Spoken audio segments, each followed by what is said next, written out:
Les fonctionnaires étaient appelés à la grève aujourd'hui et à manifester.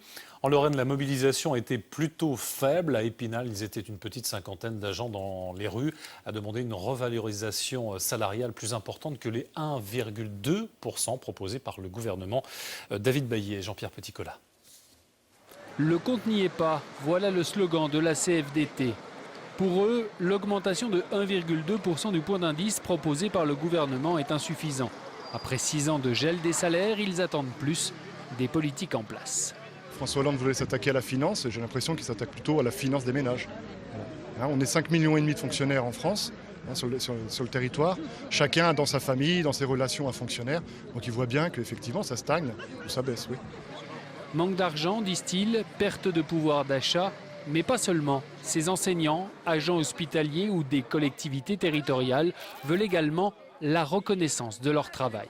Il faut que le gouvernement prenne conscience que les fonctionnaires ne coûtent pas à l'État. Ils sont une richesse pour l'État.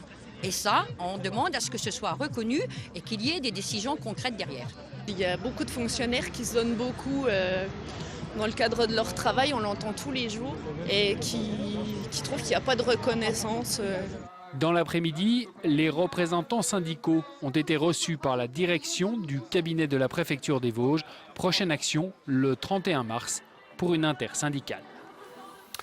En sport, parlons de basket avec une défaite douloureuse pour Nancy hier soir sur leur plancher. Les Cougars